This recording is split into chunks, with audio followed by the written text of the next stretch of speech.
Okay. Um, Did you since start recording? what? Did you start recording? Yeah. Since Evan is a little indisposed, does anyone want to be the DJ for tonight? I can for the time being. I can once I get home. Okay, that's fine. I can still do it. Oh, well, Evan, if you don't mind doing it, then please. I Yeah. just didn't want to assume that you know. Yeah. Yeah. No, I got it. Right on. Do you want to just play, just some generic Skyrim stuff? Claire, God Gotcha. damn it. The classic, the usual. Yes. Yeah. Yeah. Perfect. I gotcha.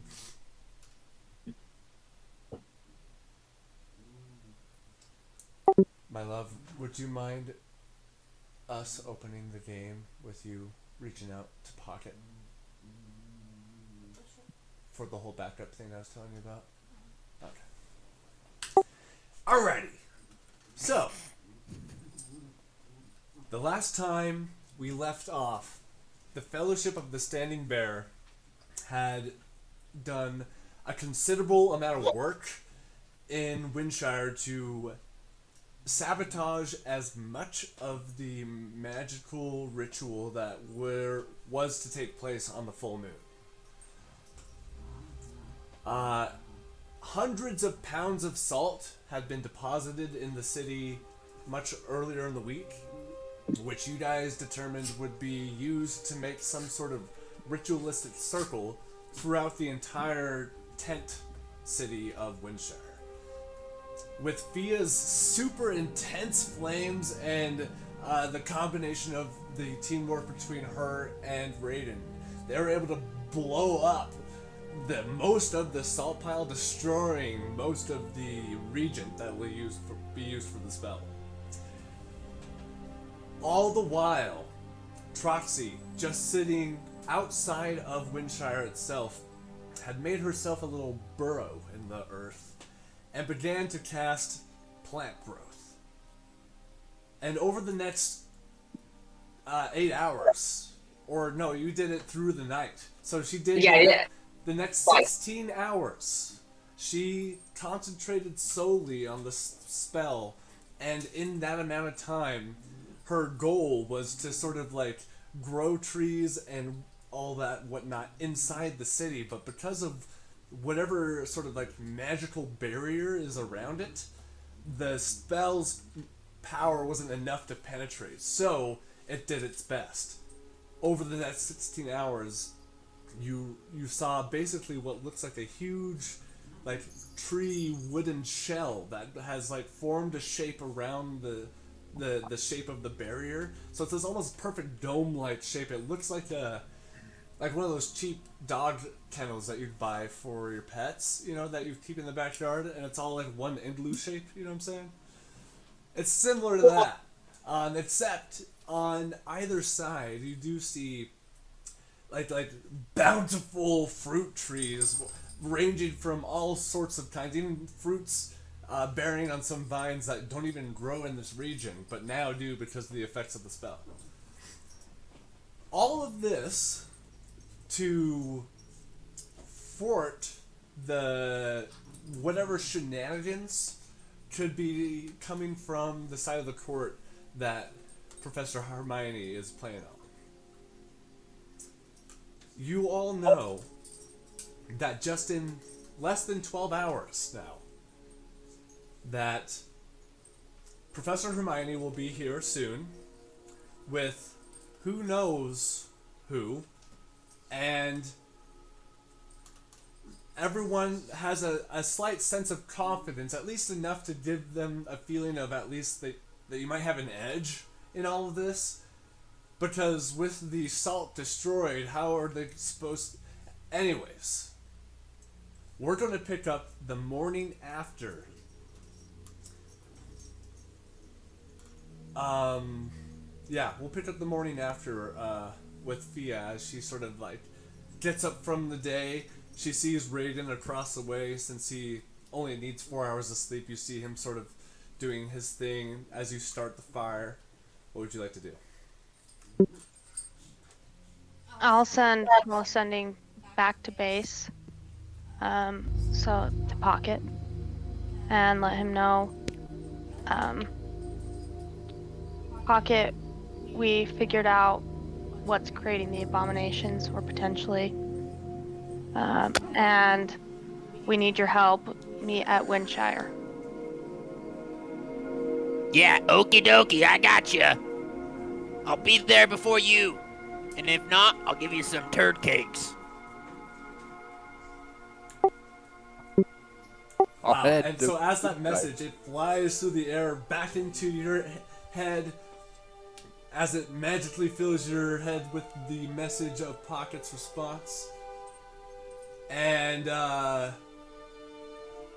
you know, Pocket, just for fun, you haven't seen the standing bear, the rest of the standing bear, for probably the last 3.5. Yeah. It's almost been a month. They've just been traveling around after you guys waited out the winter, and it's now springtime. What have you been up to since this point in time of getting this call for help?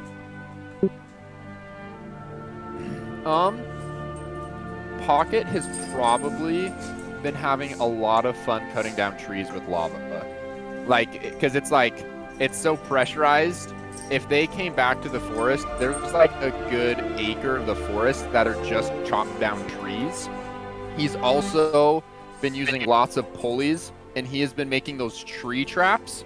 And what he does is he has a very obvious wire. So like in mostly a circle circumference, it's like there's lots of wire traps that are super obvious. But then there's a really, really well hidden pressure plate after it. So everyone sees the trap wire and they're like, oh, wow. nice try. And they step over, and then 2 massive logs smash them.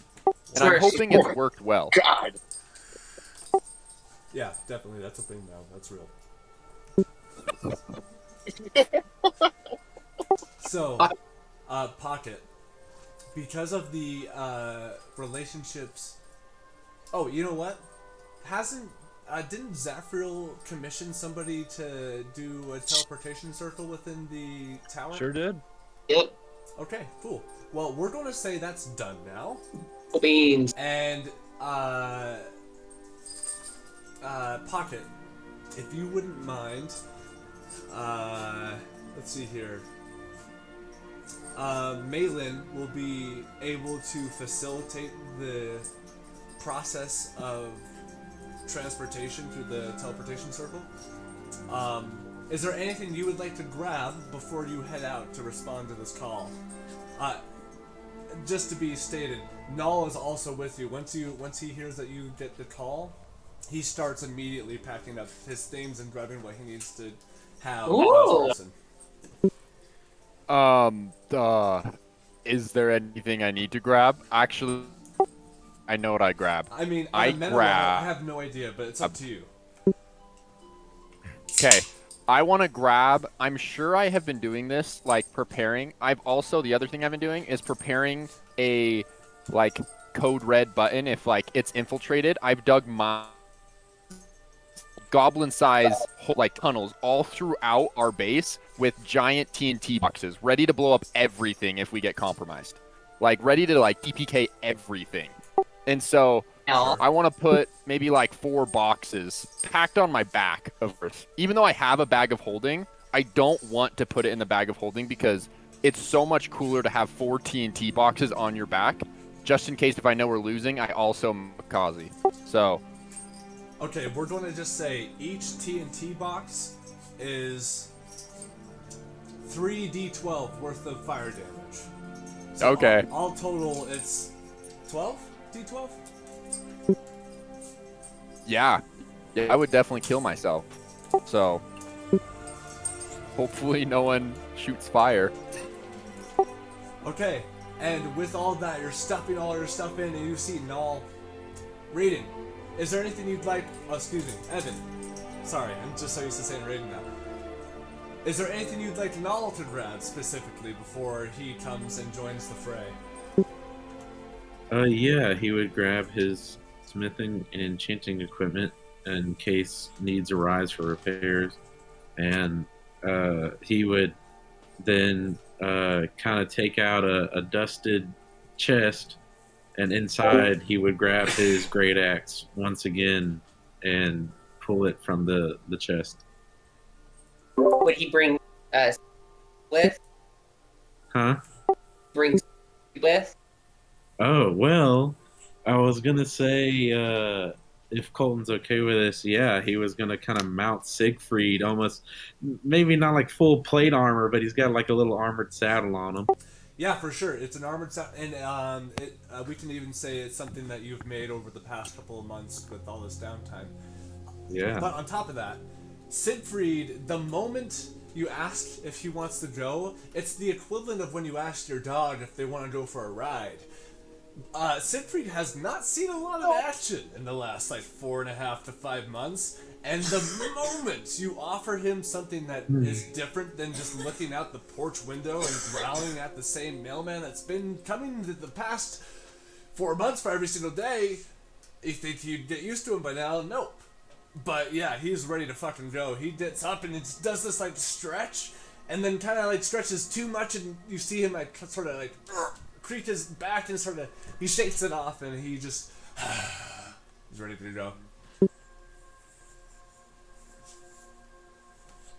And with that, we'll say it takes you guys 2.5 hours to get ready to leave and have Malin send you off.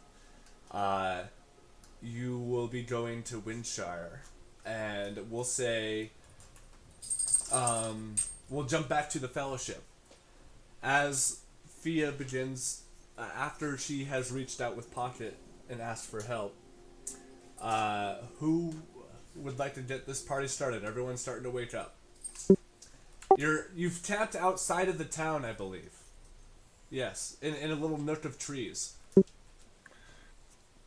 Whoever is awake, along with Zafriel, you notice that Zafriel has been deep in prayer for the majority of this morning. Proxy, I'm probably still just the You spell. keep cutting out. Can you get closer to your mic? You hear me now? I think Troxy would probably still be at the very end of her spell. So she's probably still in the hole in her bear form, it's trying to vent the hot air for how much powers. And then quick question for the DM. Yes. So before the dome was made of a whole bunch of trunks and branches, is it still like that, or is it solid piece of wood? Either way. I'll say this. So before, it would be possible to climb easily in and out of it because of the space in between the logs that make up the shell around the city. I'll say now, not so much. There are definitely areas you could imagine teenagers climbing up to a certain point of the wall so they can get out. Yeah, but it's much more fortified. It's not impenetrable, but it's fortified. Cool. I'm trying how to visualize it. Okay, cool. So I'll probably interact with Troxy or something. Hey, I think you turned your noise gate a little too high. You're cutting out every other word, dog. Me? Maybe try turning it down just a bit. Is this better? So far, yeah. I think so. So far, yeah. Okay, do I need to repeat what I said? No, I think we caught most of it, but... Cool beans. Look at that beautiful face, everybody. Gorgeous. Wow. Oh, now.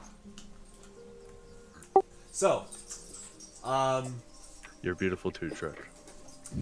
as the Fellowship sort of comes into their own, Endless, you sort of you're the last one to wake, but because of the interrupted night that you had with the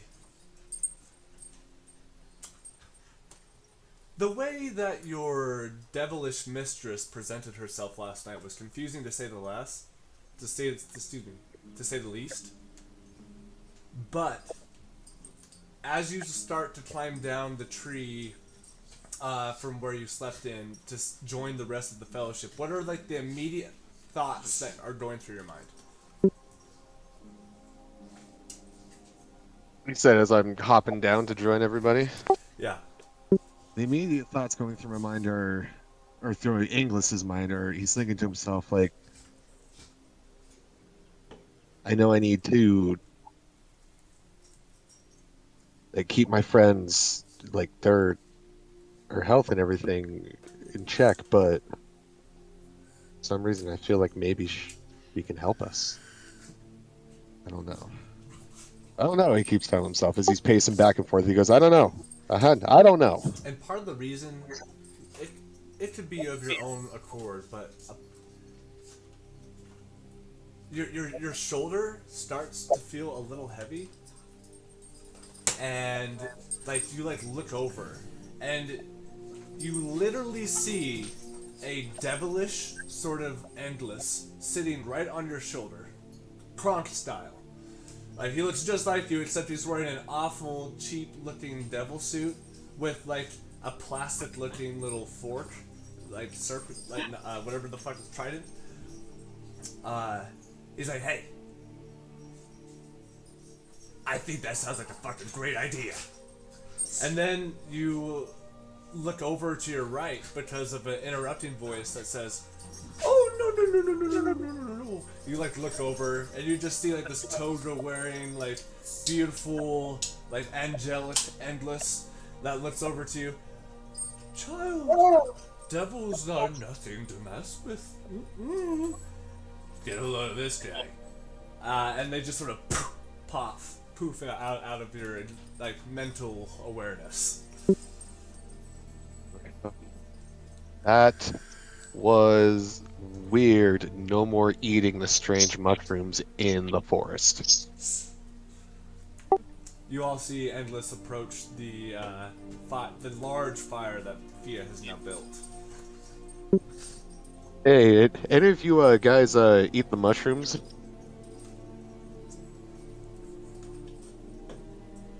Couldn't say that I have. Oh, well, do me a favor, and will you try a handful and tell me if you see like versions of you on your shoulder, just like one's clearly like evil and one's like good? Does that make sense to you? Just eat a handful of mushrooms and tell me what happens. I don't know about that. I'm still alive. I did it. It's whatever. It's fine. It's fine.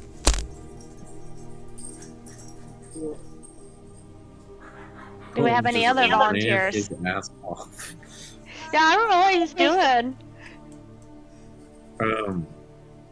All right. I just see a streak of Colton. Did you see the dogs follow him? Yeah, it was like a whole fucking. I don't know. He ran out the door Craziness like he over had to here. go like fucking save somebody. We're all roasting you, honey. God damn it! I tried to be discreet. You You were ruined like it. you were the white blur. Just I tried to be quick. yeah, we noticed. You were just.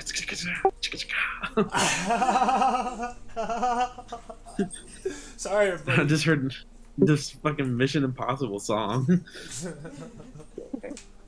Also, look at that shaved head, everybody. Just got cut.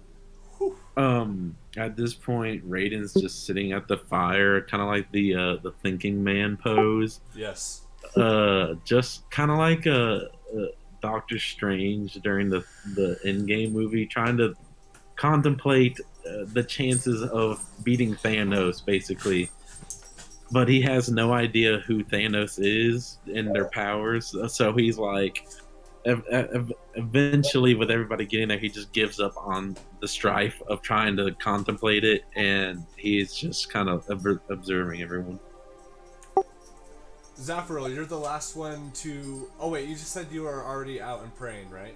Okay, never mind. Did I miss anybody? No, that's it. That's it. Yeah, Troxy's still in the cubbyhole. That's about it.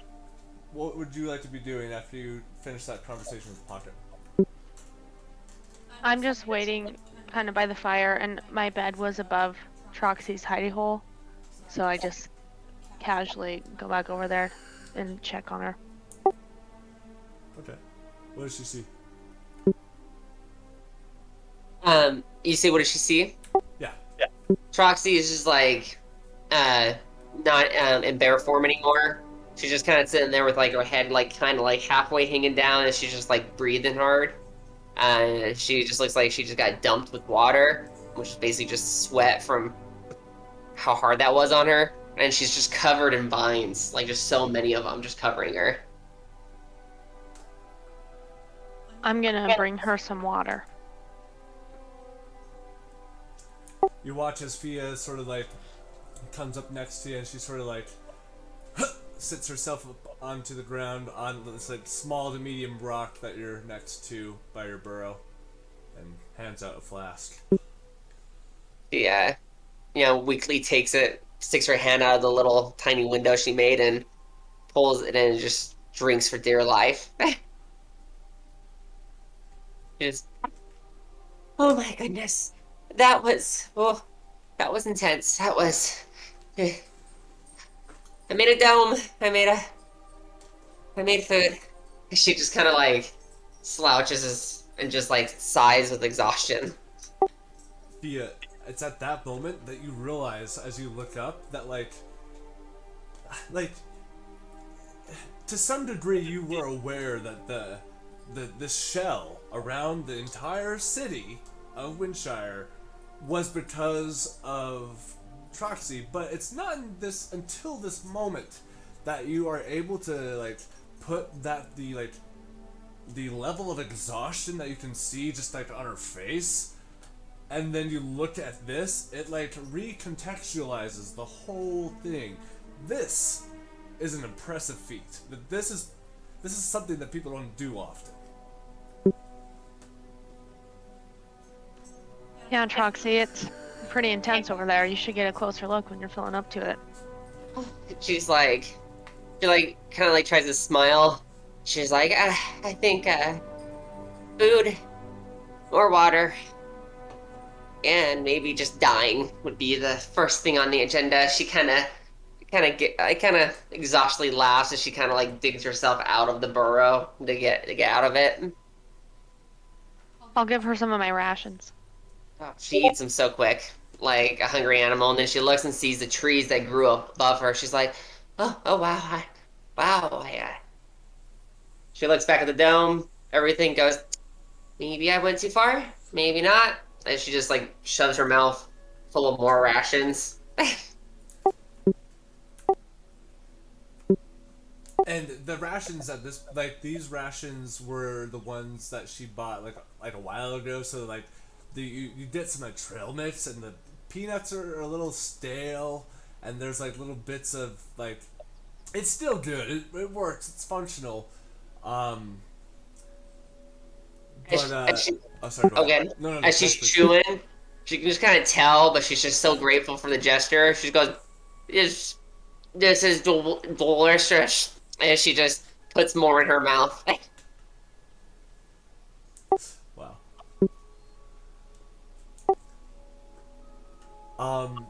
The time is about, I'd say, 10 o'clock or so by the time everyone has had the chance to eat and put on their armor for the day.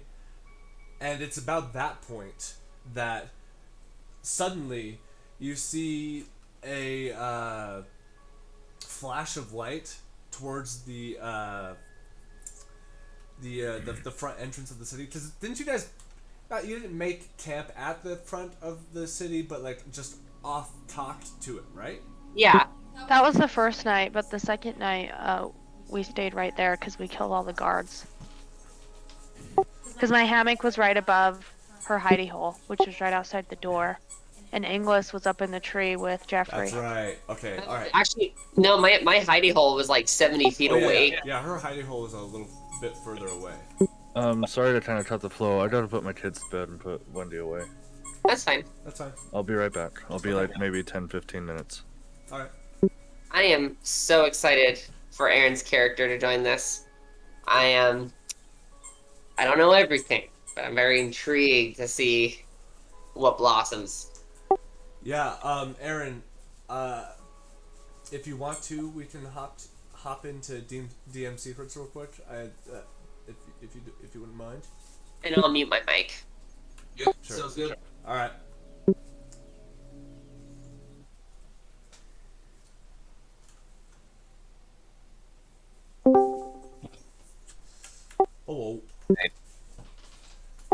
All right. So, my plan is your character. So basically, the Empire has been sending like sick victims, people who have gotten this sort of like disease that seems to be kind of going throughout the most of the Empire at this point. And they ship them off and send them to Windshire. Windshire is like, imagine like Skid Row in California. It's like just tent city, right? It's just like everyone here lives in a tent, and there's only 3 structures in the whole town, and those structures are the tavern, there's a blacksmith, and the third building is where like the mayor of the town lives, right? Just to give you an idea. Yeah. But they're also, whether it's because of their gathering process, you're not sure, happening to send people who are healthy to Windshire as well. And you are one of those victims. So when we bring you in, you're going to be coming in as someone who's being dropped off to be in Windshire. Does that make sense? Yeah. Okay. Yep. And, I don't. it works out because, I guess, Say that one more time. I said it kind of works out because, my character, I mean, he wears kind of like big, long robe, because he's a burn victim. Oh, okay. So, Yeah. he basically can look like a, Okay. you know. Hey, whatever you just did just now, you sound much better. Before you were like a mile away. Yeah, I'm not too sure what this headset acts up a little bit. Oh, okay. Okay, well, that's all I wanted to say. I don't know when that's going to happen. I would imagine after this next story bit with Pocket and Null, I'll probably bring you into the fold. Okay, sounds good. All right, cool, man. Let's go back in. All right.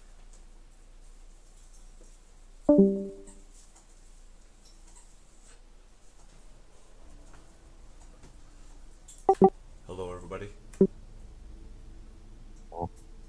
Hello. It's at that moment in time when suddenly there's a flash of purple and white light just off-site to the camp. And by the time the light fades, there you see... How do you guys want to be presenting yourselves in this moment? Pocket and Null, please. Whoever wants to go first. Go for it, Pocket.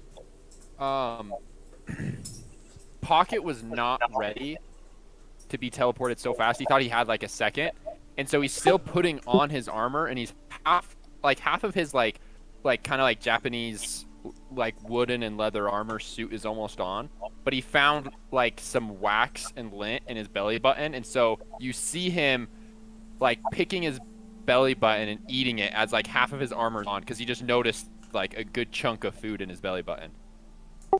Wow, that's disgusting.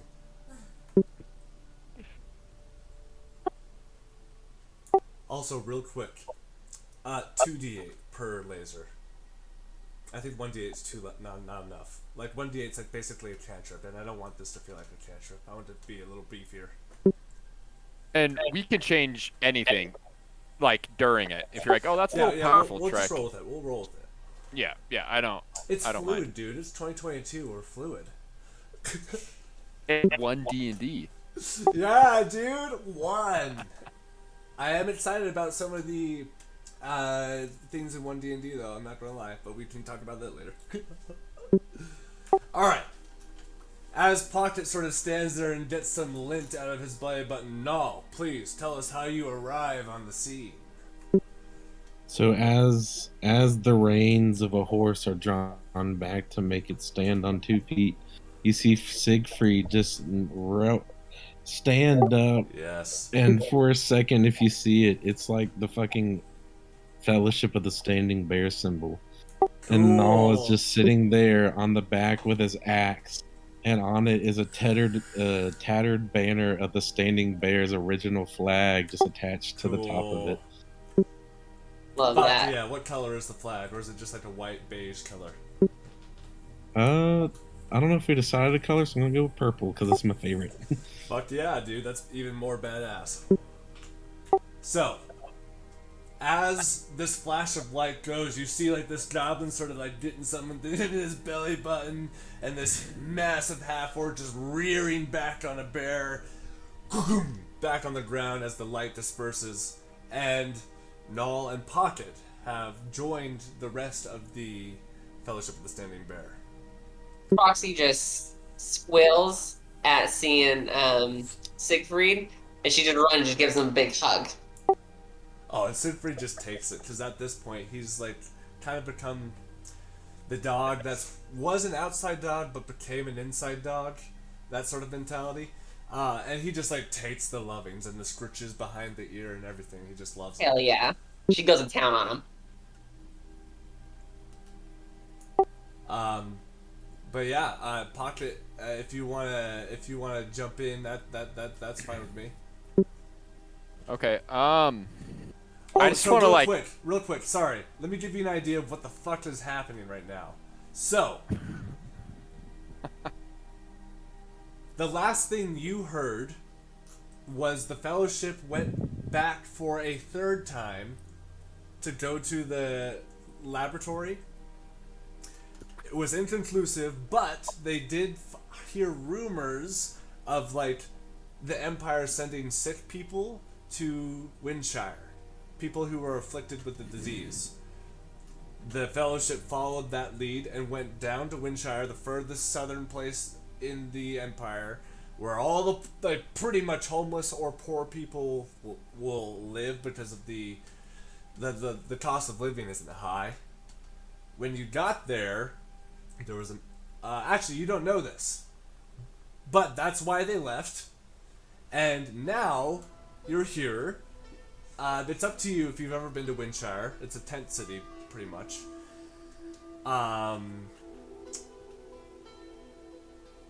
Except, if we say the city is about 1.5 miles or so of land, like from side to side of town, there is now a huge, like Hashirama style tree shell that is that is around the circumference and domed over the entirety of the place. And where you sort of bamf into place, there is like a opening, like much like an igloo would have. It's much larger, obviously, that goes into the city. But that's your all you see is this large 20 or so foot high arcing piece of natural wood that sort of like weaves and like folds in onto itself, and the rest of the camping gear of the Fellowship that you're very much familiar with, like the mobile home, endlesses, setup, all that jazz. You also see most of the Standing Bear around the large fire that Fia made earlier. Okay. Is Zafriel still praying? Oh, just returned. He just finished. Okay, I want to walk over to him, pat him on the, because I'm short. Hey, Zaf. I did what you told me to. Oh, to be honest, you were the last person I expected. It's good to see you, friend. Yeah, just in case if people, break into the Standing Earth, I got the safety plan. Blow the entire forest up. So, you said make safety precautions, and I did it. Exactly what I expected from you. Thank you. So, what are we doing? I have some important things back home. We're about to disperse righteousness. Does that mean spread cheeks open? Put it where it belongs? I think that's an acceptable definition. Acceptable? You see that town over there? The one that's covered in Yeah. all the vines? Yeah. We're about to rid that entire place of evil. I vow it. Pocket leans on Fia, like on her hip bone, and just looks up at her. Hey there. You ready to destroy some evil? Yeah. To sum it all up, there's a lady, we've figured out her name's Hermione Littlefoot, that's coming to cast some sort of spell tonight that has to do with the abominations. And that's about all we know, but she's been creating, some people come in here healthy, and she creates them, so. Oh. Okay, yeah, well, I brought a lot of TNT on my back. So, if you guys just throw me in, I'll strap it to her, and then I'll run off and Troxy, can you shoot fire? Do you know fire? I know fire. She Oh, goes, Fia. yeah, done with the spell casting for now. And she just sighs tiredly. Yeah, you see like large cartoonish bags. Okay, this is Muted. This is a Oh, I great was pushing plan. down the wrong key. Sorry, buddy. I was just gonna say, you just see large cartoonish bags underneath Troxy's eyes, and at that same moment, you look over at Fia, and as you're asking for clarification of fire, you see like in a humorous way, but very much in an intimidating way, like this backlit of fire like behind her eyeballs. It's a weird visual, but like there something about Fia's nature feels hot. Holy shit. This is intimidating. Hey, I brought some turd muffins. And I like go over to Troxy, stare her dead in the eyes, and just shove a turd muffin in her mouth. She 100%, like as you put it in her mouth, she just uses Primal Savage to have teeth, and she just. Oh, just goes with it? What does it taste like? It Well, she's tastes biting delicious. his hand. Oh, Oh. right. His hand also tastes delicious. But Well, like, she's biting it. even though it's made of poop, it is the best poop treat that you could ever imagine. I literally chose the chef feet, and so it's like, it's a little savory, and there's nuggets of corn in there. You actually don't know if it's made of poop, but it looks like poop.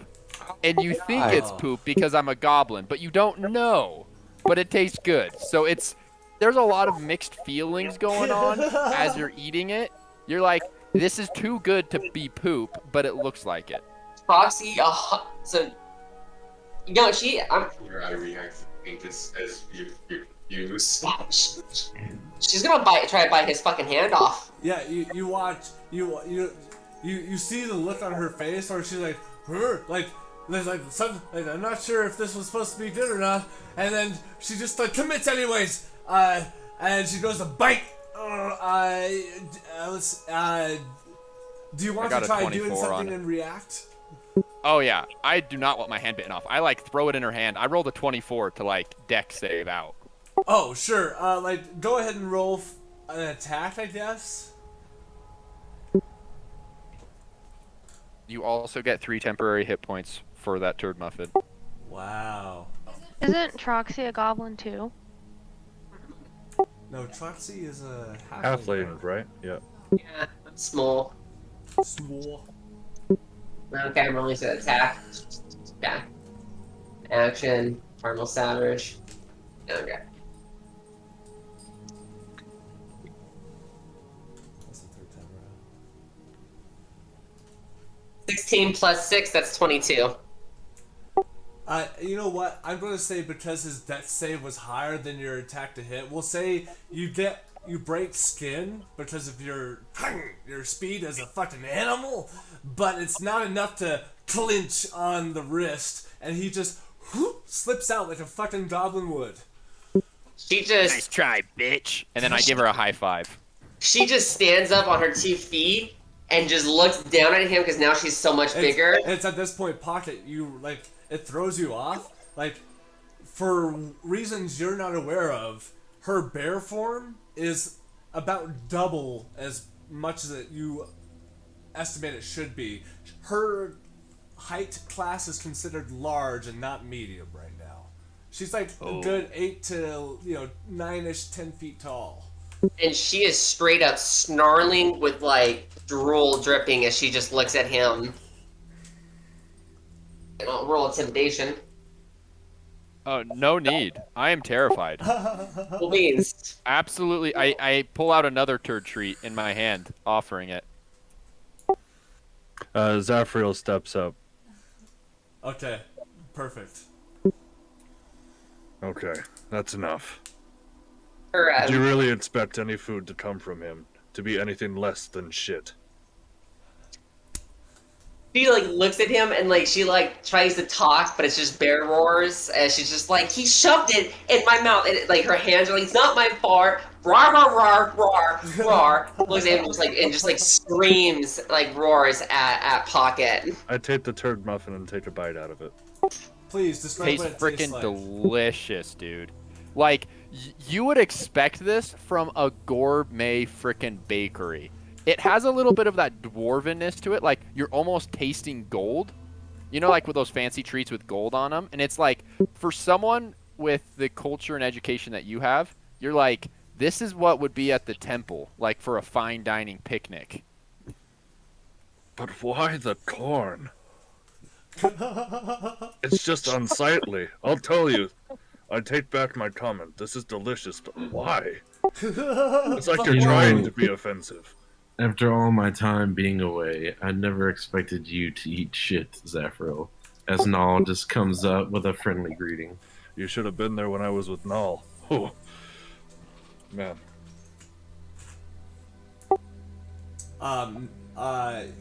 As everyone sort of is getting to know each other, we'll cut to about 5 miles away. You hear no one in the party, but Wiley.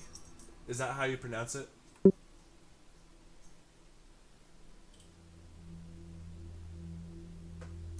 Evan? Not No, Evan. I'm Aaron. sorry, Aaron. Aaron, I meant. I was like, what? If he's talking, he's on mute. Wiley's not his character. Yeah, it's Can you guys hear me? Yes, I It's know. Tamiel. Oh, Can you change your Discord name to that so I can remember? Oh yeah. I think I looked at the wrong character sheet then. So you're not a barbarian rogue? No. Oh. No, I made my character under that just so I had the extra source books. Oh, that was your You character. confused me. I was like, man, am I getting like a triple like homage come together party? Like, what's going on? Oh, I understand now. No, Evan, I am meaning for Null to be here. If you want to, Oh yeah, no. I can run I got Null that. if you want, but I was assuming maybe you would like to get the chance. What do you think? Yeah, I can do both. Okay, cool. I mean, I don't mind playing if you Yeah. wanted to, though. Yeah. Anyways, Aaron, it doesn't matter. Everything's cool now. Sorry for the misunderstanding. That's, of course, I'm the one to do that. Fucking ADHD out the fucking ass over here, dude. 24/7, 365. Ask right. We love you all the same. You're fine. I was like wondering if you were talking about me. I was like, I think he might be talking about me, but it doesn't sound like my character at all. So you're not a bugbear then? No, I'm not. Okay, so basically, everyone, ready? We cut to the camera panning down just about 5 miles or so north of Windshire. It's the most recent shipment of peoples who are sick with this ailment, allegedly. But as we sort of like shift into this long wagon train, it's probably like 3 wagons long, and there are 2 smaller, like, not necessarily identical, but similar in build, carriages behind it. For size, the first 3 are probably the size of like a touring bus that someone would take across the country. And the 3 smaller carriages are probably as big as like a smaller bus. Like a smaller school bus, if you know what I'm saying. we sort of phase into one of these. For those who would know this architecture, this build, these vehicles are only possible in front of the camera's eyes because of Safrin's work. This is her patent put into place, but it's a little different. It's been modified slightly. It looks like it's been made for use of the military, to say the least. We phase through one of the carriages, and we cut to Aaron. Please describe your character as you sit next to two people who are so sick with this disease. It's like, even with your own standards, it's a little uncomfortable, because you know you are healthy, and you see from the last 6 hours of traveling stuffed in this hot, sweaty, disease-filled carriage, there are like a handful of people that you've made eye contact with or even communicated slightly with that you guys clearly aren't sick and shouldn't be in here, but here you are. Please give us a description as you sort of sit there shackled from the ankles and the hands, Skyrim style. Yep. So I don't know if you guys can see my profile picture. It's pretty much similar to that. He wears these big, giant ceremonial robes, and he has a mask on. He's basically a scourge. Asimar? Asimir? Is it Asimir. Asimir. So he's basically a scourge Asimir, and he weighs about like 280 pounds. So he's a pretty big guy, but he's robed, so you can't really see his actual figure. You know, it's Does the just mask conceal your entire face? it covers my entire front part and the side part of my face, and then I wear the hood at all times. What's the mask look like? It's basically what's on my profile picture. I don't see It shows like a blue lighting, but mine's is more of like an orange glow hue. I just see you as your profile yeah, I just picture. see you as I'll put it in Discord. Under what? He was talking about on D&D Beyond. Oh, I'm not on D&D Beyond right now, sorry. Blah, blah.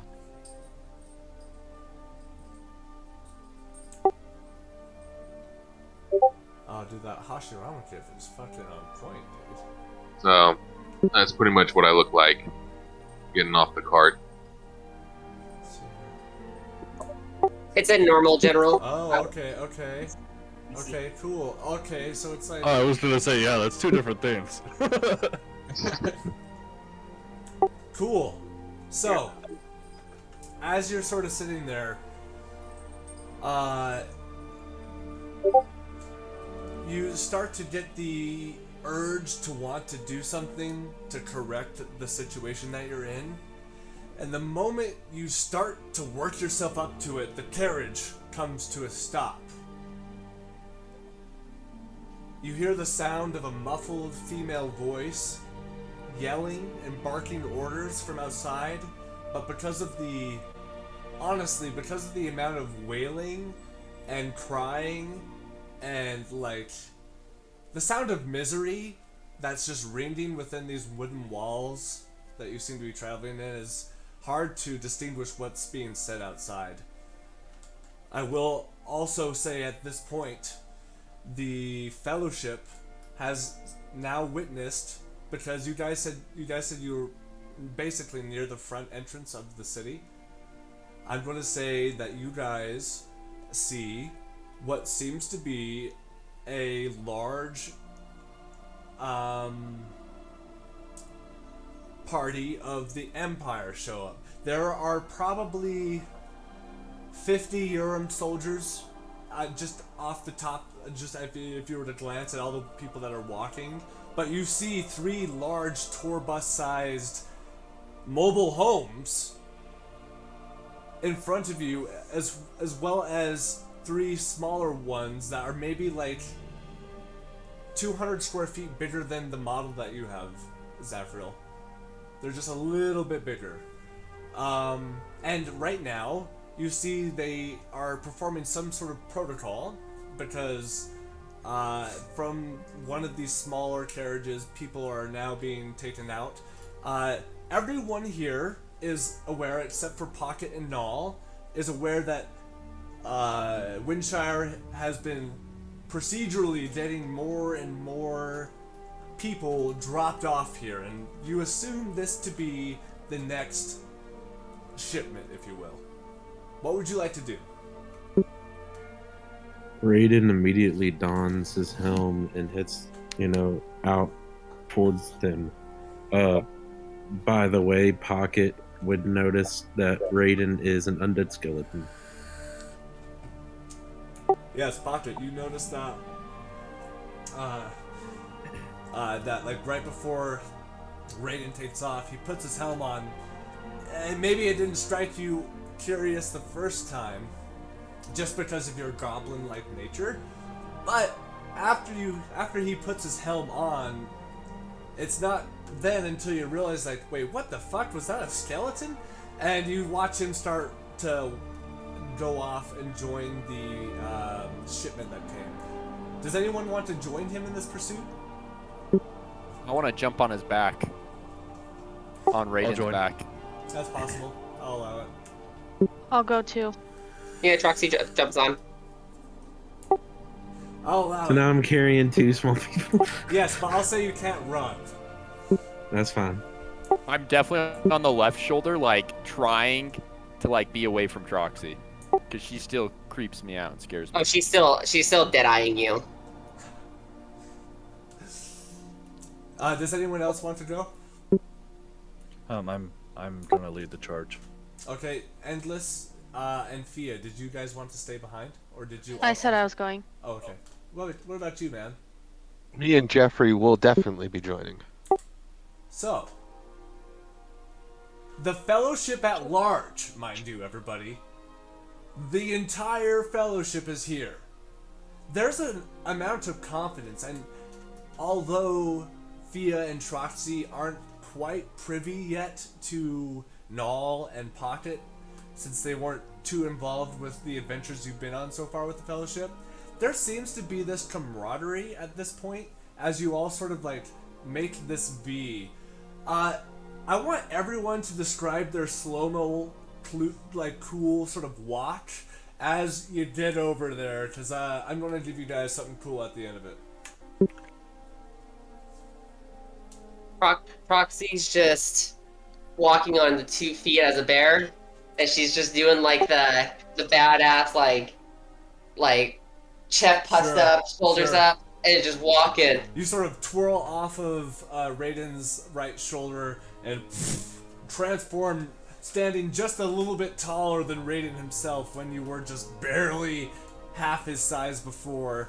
Who wants to jump in next? Right as we're walking up, Zafriel shouts out, "Keep a level head. We don't know if Professor Hermione is a part of this." And as he sends out his command, he pulls out his halberd and just drags it along the ground as he does a power walk towards the Cool. camp. You watch as a little bit of dust that is made from the dryness of the dirt that you're running your blade through sort of like puff up into the air. Who wants to jump in next? I'll go. You can see little. If you look at Fia close enough, you can see little fire, like from the ends of her hair and on the back of her heels, and it's like so subtle that you wonder if it's really there or if it's just an optical illusion.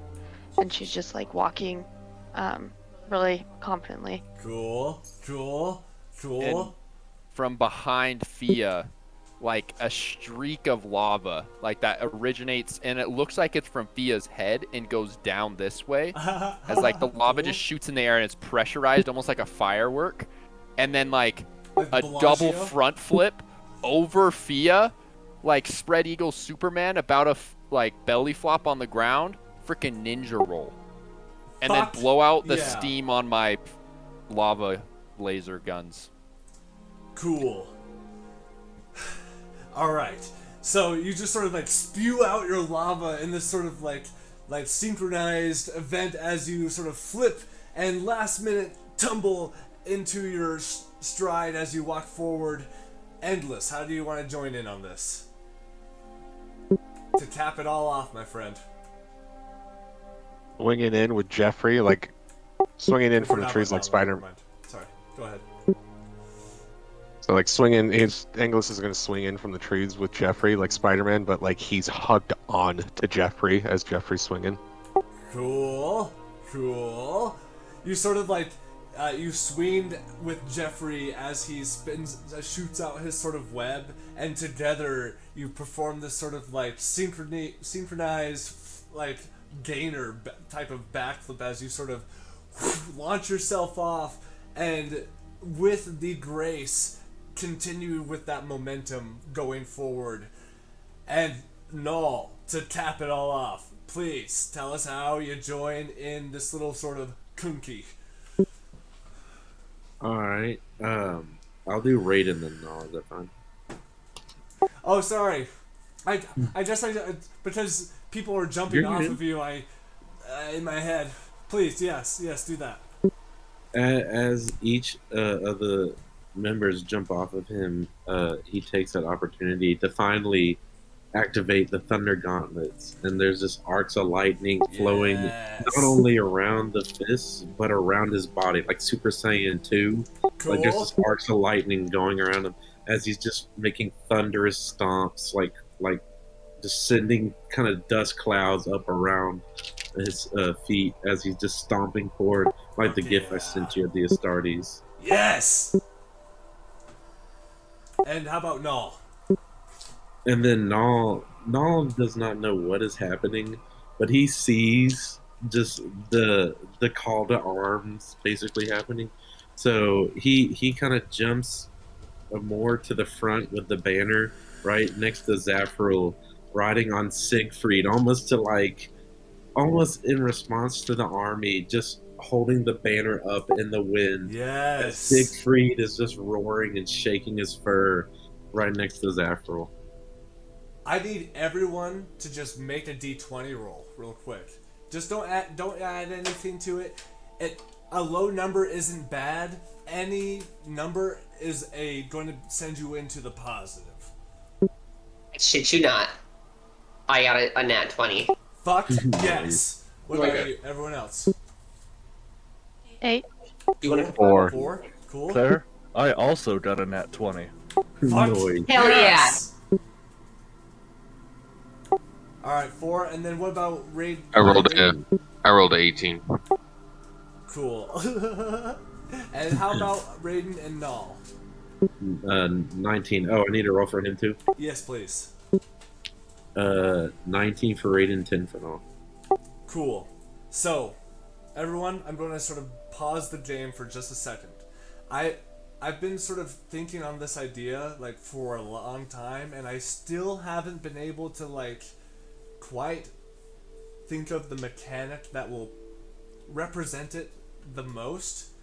But I'm going to institute a new homebrew rule called the power of friendship. I know occasionally I'll give everyone like health bump ups because of the power of friendship, but this specifically, I'm going to say like if y'all have a fate point to spend, you can, in combination with each other, spend multiple fate points to use the power of friendship. And to be honest, I don't know what that can achieve, but we've all watched movies and cartoons and shows and seen ridiculous examples of what the power of friendship can accomplish. And obviously, we don't want to abuse this mechanic because, you know, you don't want to abuse your friendships, right?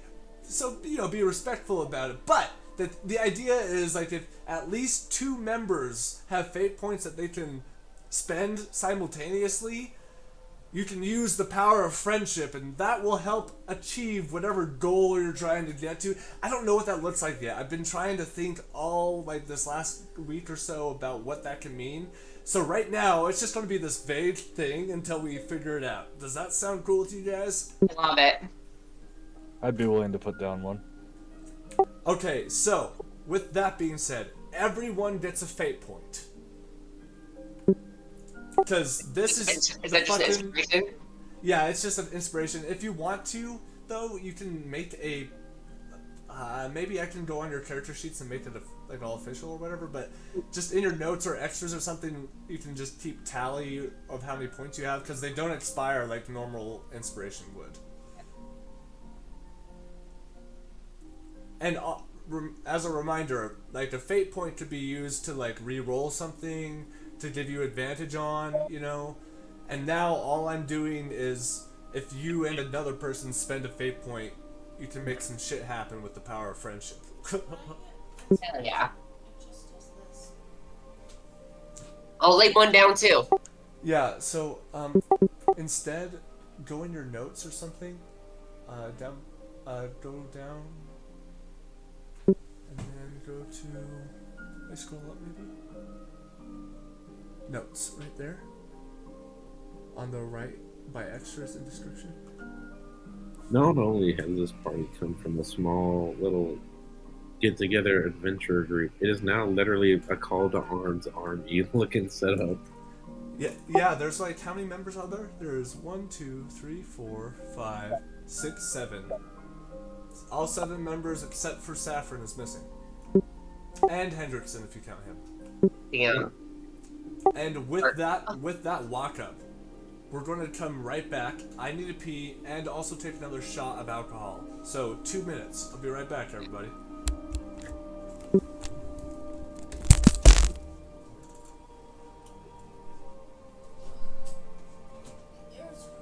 I just imagine Null like teleporting into this Are scene. you waving at me? No idea what's happening, but he just sees the normal shenanigans still happening. And like a retired adventurer, he just takes up the mantle again, ready to go. Doesn't care what's happening. He's just like, I'll just kill something, sure. Well, right. But with Null in general, like, explanation or not, Null's ready for the fight. Oh, yeah. Null's made for the smoke. Yeah. Weird. I keep He's ready waiting to because catch like every me now in and then it looks like my camera's going choppy and it's bugging me. OCD things. Can I have a conversation with Raiden? Do it, man. Sure. Hey, it looks like your first life wasn't too good on you, was it? I didn't have a first life. You were born as a skeleton? Made one, yes. You stole someone's freaking body? What's wrong with you? Actually, funny story, I didn't. My creator is actually who we're about to try and kill. Yeah, this guy deserves to frickin' die. I would never want you to take my skeleton. I want that thing 6 feet under. Yeah, I'm not sure where the body parts came from, but my creator, Hermione, is apparently behind all of this, and I wish to confront her. You should definitely ask her where she got the skeleton, because that is important. I feel like this is like some weird necrophilia, defiling the dead kind of thing, and I just ain't about that kind of stuff. I'll eat meat, but I do not touch bones. Inglis walks up and puts his hand on top of your head pocket and kind of like pats you, and he says, "Didn't you steal like a body part or something from a jar at one of the magic shops we were at?" Oh, It yeah, was you in a did. jar. But that still means that it was a body part that you took from somebody. In a jar. So how do you Haven't know you been collecting that- body parts like after battles too? I don't remember. I don't think so. I think you, or at least you messed with like Abomination. So, Something Puck, like that. how do you know that Raiden's skeleton didn't come from a jar? Yeah, but like, you touched the skeleton. That's the problem. There's probably runes on his body. And like, first off, okay, guys, he is in armor, and he just has a skeleton. How much empty space? Oh my gosh, I could be in Raiden. Raiden, can I be in your body? I swear I can fit in there. 100%. Oh, 100%, yeah, you man. could. And then I could just shoot out of your armor, and no one would know I'm there. Oh my goodness. I want to touch if your you, body now. If you want to go by the technicalities, It stands about 9 feet tall, but he's actually 8 feet tall, so you could fit in there. Hey, why is it that every time I come back into the conversation, y'all are talking about technicalities? Oh, it's First of just all, pocket, the doing business. pocket things. Pocket wanting to do pocket things. Sure. Code He and wants to code be mind in your your business. pocket. Yeah, he wants to be the pocket in the pocket. The rocket in the pocket. The red rocket in the pocket. Pocket has a reason to hunt Hermione now. He has a reason to confront her. What do you Yeah, mean? because he took the body. She took the body from the jar before he could. Yeah, Pocket is confused. Why did Hermione just dig up a body? Not cool. Not cool.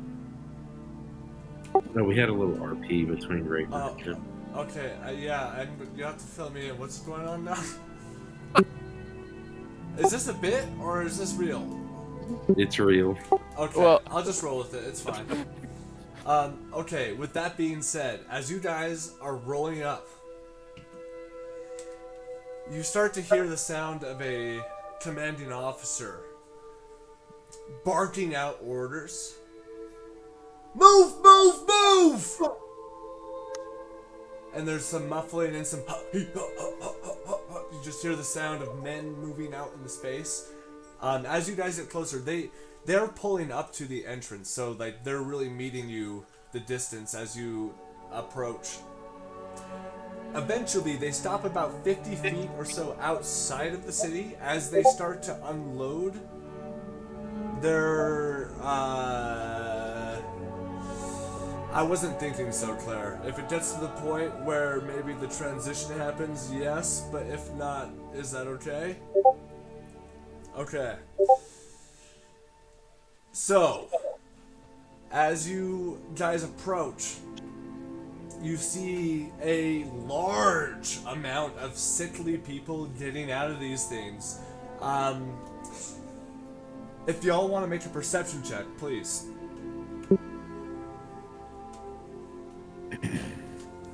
14. Oh, 9. 9, actually, sorry. We both got 9. Okay. Fia?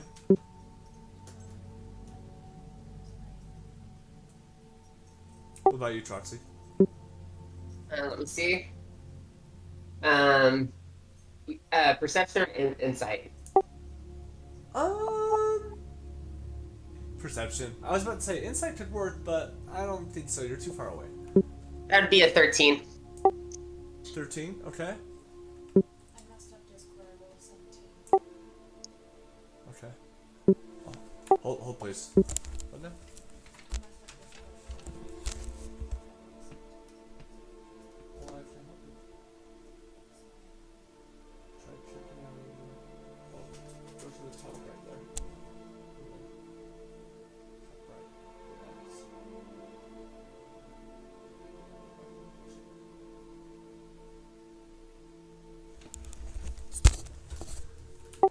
Fia is experiencing some Discord troubles, so she's going to be right back. So, no one quite rolled high enough to see any specific detail, but I will point out to the whole group that it's pretty obvious that, like, the people that are sick that should probably be here are here. But there's like a handful of these people that look kind of confused and a little like agitated from this distance. They seem to be being corralled and whatnot.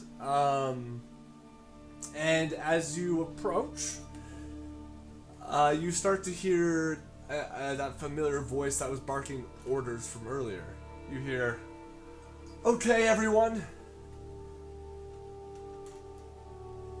You all are here because of the Empire's protection.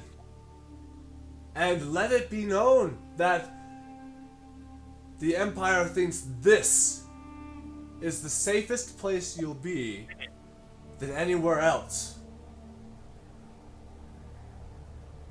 Let me reiterate that.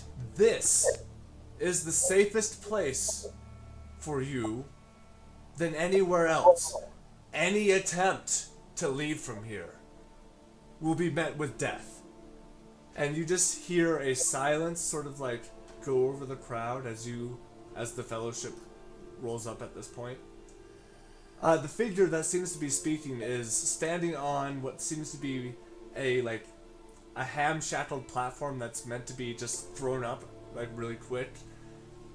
You see, she's only elevated about 3 or 4 feet above the rest of everyone else, but commanding the attention that she does. You all look upon her. You see actually, Claire, we'll just have you give the description. Oh, absolutely. So above you see a woman with black short hair, slicked back, laced over by looks like to be commanding armor of the Empire. A massive sword, but an all too familiar scar across the face and purple eyes. What you could only say is it looks like someone, almost looks like Safrin. Oh my lord. But she doesn't have the accent. And the voice is actually a little bit different too, the way that she pronounces, the way that she speaks. And I'd add that it's enough to throw you off. Like, it almost looks like you're seeing like someone pulling off like a cheap attempt to look like someone else. Zafriel just takes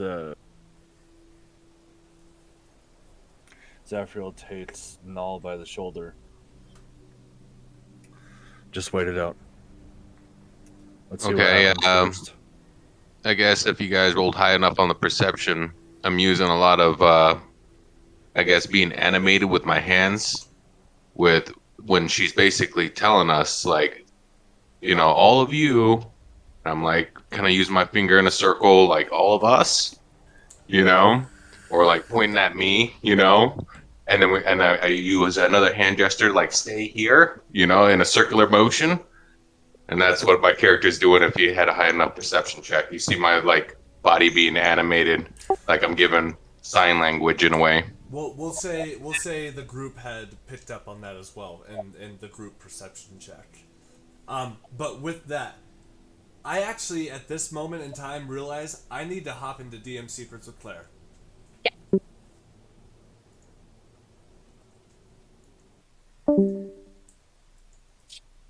Bingaroo. Hello. You are such a mastermind of writing. So how you brought everybody was fantastic. Everyone is here. Okay, so I've changed my mind. You're gonna run Marie, but here's the rules. Any mention of Safrin is going to not immediately piss you off, but like going to confuse you, and rather feeling confused, you rely on anger instead to portray that confusion, right? And to almost dismiss it, right? Any attempts of like back and forth, like, hey, come work with us, it's fine. Like, that's not gonna work. Confirmation. But if they are able to persuade you to help in the fight that might be happening later, that's up to your discretion. I'll allow that. Okay. But as if it gets to that point, I'll run Marie in combat, but you can make the decision if she wants to do that or not. But just know that this moment in time isn't the time that they're going to be like, oh, Safrin, let's save you. You know what I'm saying? Yeah. Okay, cool. Cool. Awesome fossil. I would say not just used, but also just kind of blank. So, as we'll start with Zafriel. Zafriel, you clearly see, much like a dad would see a daughter of his that has estranged herself from the family and shown up at a party with not only a super short haircut, but her hair is blue, and there's 5 more piercings that you remember. So, please, take it away. How do we get this started? Okay, everybody. We're going to wait until she gives the command for the guards to start taking the prisoners. During that chaos, we're going to pounce. I don't want to make Yura my enemy, but by God, prepare yourselves. I'll say at this point that Marie, you notice the literal team of people that have approached your situation, and I'll say, Marie, you are very aware of this thing. You've made several trips to Windshire to drop off people. This is your third one, and the amount of people that are approaching is strange, but you do know that there has been a request for a replacement of a standing captain over Windshire. It has been put out within the Empire and has not been fulfilled yet. So something has happened here. You're not sure what, but you see this group of people coming, and I would please say how you welcome them to the unloading as you're commanding all these different peoples to be hauled out of these carriages and mobile homes. She looks over, and her right eyebrow goes up in a sharp fashion, seeing a group of unknown people approaching a load off. She picks up her long sword and aims it at the group. She goes, "Halt!" as she eyes them.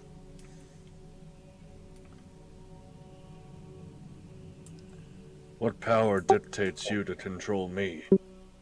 The power of the Emperor, and most above that of Bane.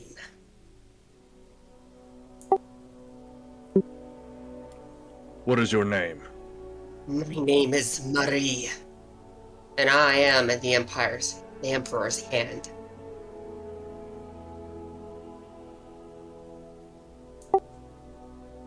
What's going through your head right now, Endless? Confusion.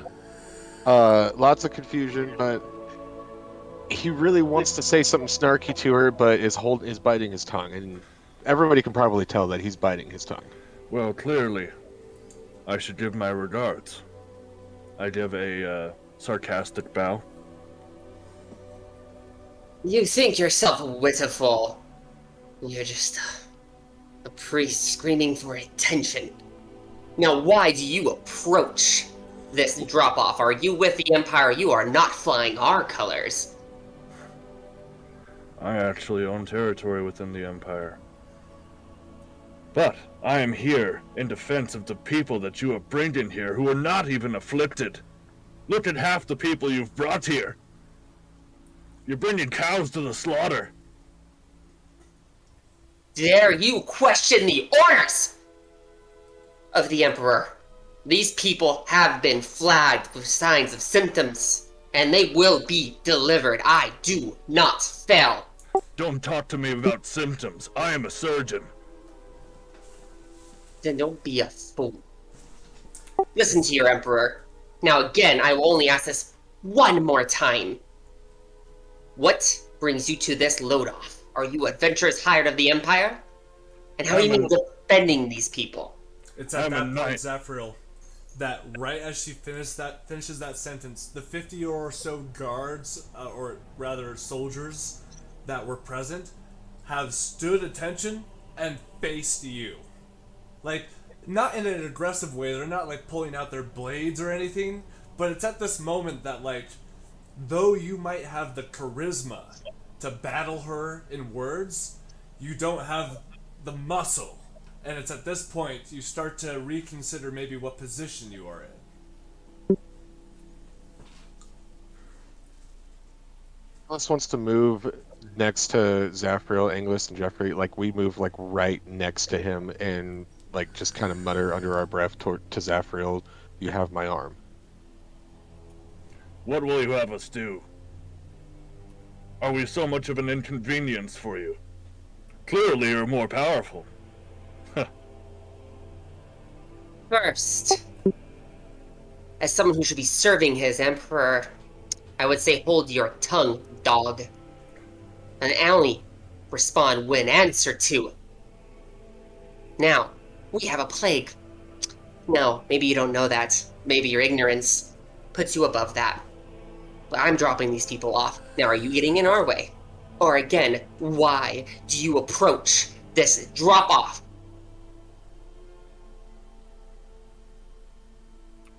I'm looking for Professor Hermione. You've never heard that name in your life. Well, that person has nothing to do with the Emperor or the Empire. Well, he should. I think you have a misunderstanding. She most definitely has to do with everything in this operation. As she kind of now stares at Thea. A tiefling. And what does the devil spawn have the tongue to say?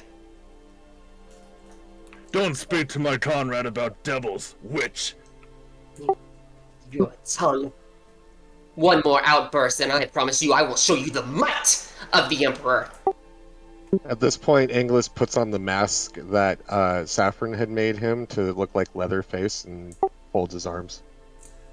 Will you make the d20 for me real quick, Marie? And just tell me what you roll, and I'll know what the modifier. Put a +3 modifier on that. 6. 6. Nothing. And what's the rolling, sorry? You don't know. People, why do we have to be so uncouth? Why don't we just explain the situation and see where things go? Raiden says. You're right. Brayden, I think you're the best to say it since you know who Hermione is the closest. Well, if you must know what our business is here, we came because we heard that the Empire was having trouble in Windshire. So we all came to investigate what the going-ons were. We came to the conclusion that the abomination plague was here in Windshire. I don't know if you know much of our adventures, but the Fellowship of the Sustaining Bear has been fighting that for quite some time, I think over a year or so. Anyways, little of importance to the matter at hand, but we came here to provide our experience in this Battle of the Plagues to help rid Windshire of its dire strafes. In our investigation, we discovered that my creator, long story, just forget what I said, Hermione Littlefoot, was behind this whole operation. Basically, the Radagast, who is behind this nefarious plague, is bringing all these people here to cast some kind of ritualistic spell to further his dire plot. They needed a pile of salt and 1,500 people. So far, we've destroyed the salt, and we are just trying to bar more people from coming to prevent the spell from flourishing. At least one of you can be civilized among the dogs.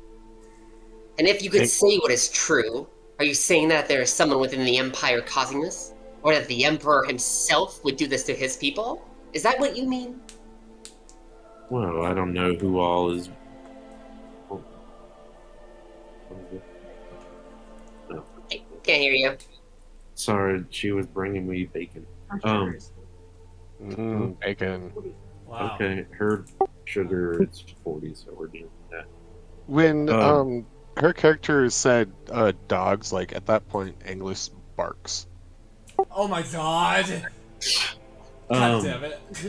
Raiden says, I mean, no accusations towards anybody, honestly.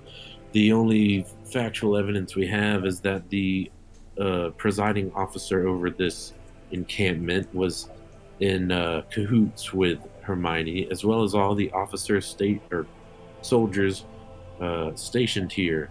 When we confronted them about it, apparently Hermione had killed multiple swaths of your men and had scared them shitless. Pardon my language, but to put it frank, your men turned tail on the Empire and did her bidding.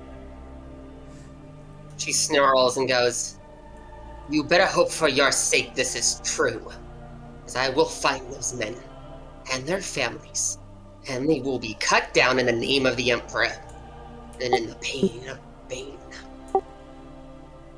So, Captain Marie, what do you wish to do with the payload of people that you now have? She's going to she is going to force them in of the thing, of the hut. And then she is going to have her guards go in formation around the entranceways of the city to stand guard. As she's going to have her personal battle wagon set up for HQ. She will give them. She's going to walk over after all this kind of starts happening. She's going to start heading towards Zafriel. Okay. Marie, can I have a suggestion that before we put anyone in the town, we have the surgeon check if they actually have symptoms? She just eyes Thea and just ignores her.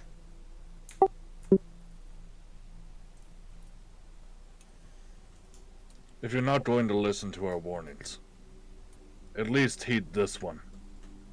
We have on very good authority that Hermione is going to be performing this ritual tonight. If you get in my way, I will strike you down. She laughs and goes, "By Bane, you're so arrogant. I would rip you apart with ease. Don't forget that. And don't forget your place.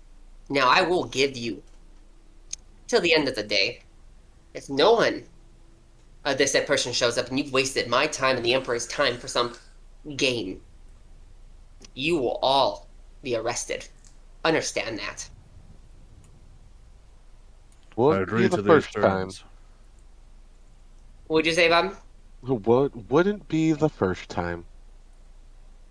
She just eyes you.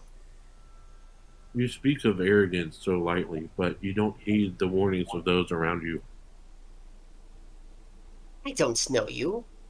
You're not one of my brothers. You are a group of strangers that showed up to a Empire-governed location of security. So do not assume anything that I'm going to just trust you just so blatantly. Grow up.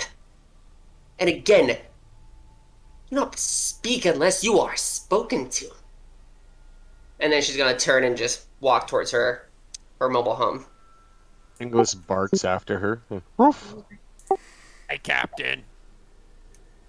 As the captain goes to her own business and leaves the fellowship on their own, as these people, I will say over the next 45 to 60 minutes, Zafriel is able to check out a couple of the people that are being taken here, but I mean, if you purely just go off of a visual inspection, you could probably get through all the people. But to like really give them an honest, earnest health inspection, it wouldn't be realistic to go through to screen all of these people. So y'all have a decision to make. I'll just pull a few of the most healthy ones out of the bunch as they start walking by. So you're able to get actually roll a D100 and times it by 2. And those are the amount of healthy people that you are able to sort of spot out of the sky. I need your assistance with the D100. Yeah. Oh, yeah. We had some issues in Bobbert's campaign on how the 0 to 1 and 90 to 100 is determined. What do you mean? So, you can only roll a 100 if you roll a 0 on both dice, right? Correct. If you roll a 0 on the first die and a 9 on the second, it's just a 9. Just a 9. But That's what I thought. If it was the inverse, it would be 90. Okay. Yep. Okay.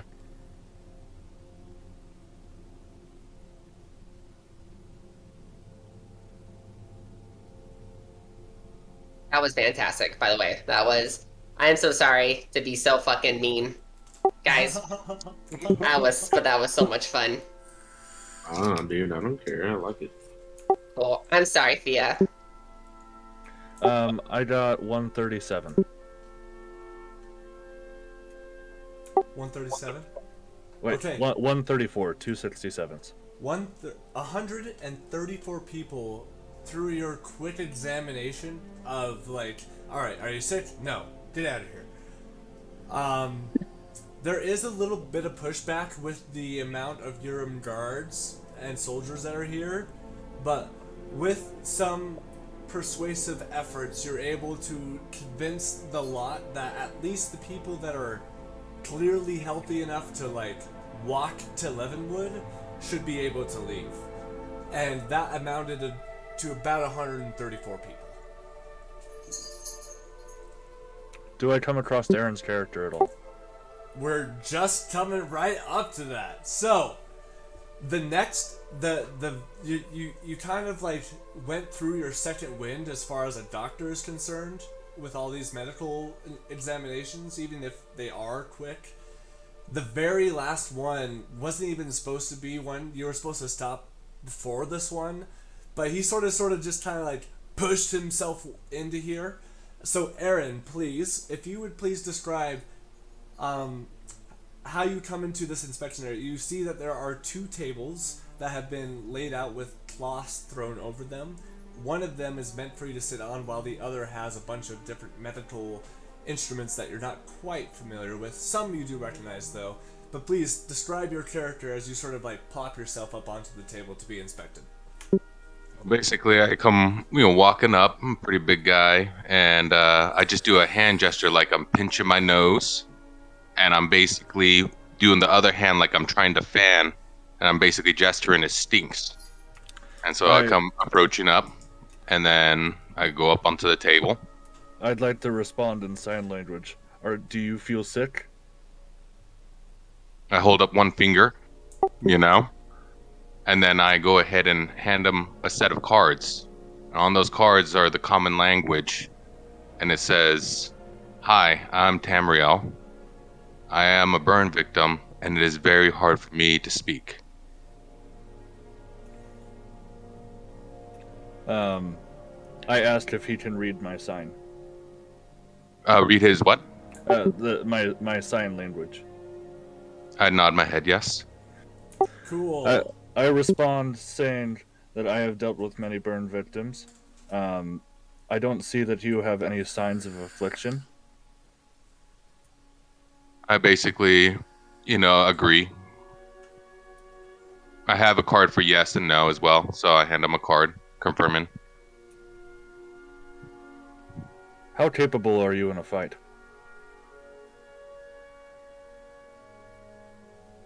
But okay. A card that just says okay. Oh, we could do sign language though. So yeah, we can say that your character knows sign language. It makes sense.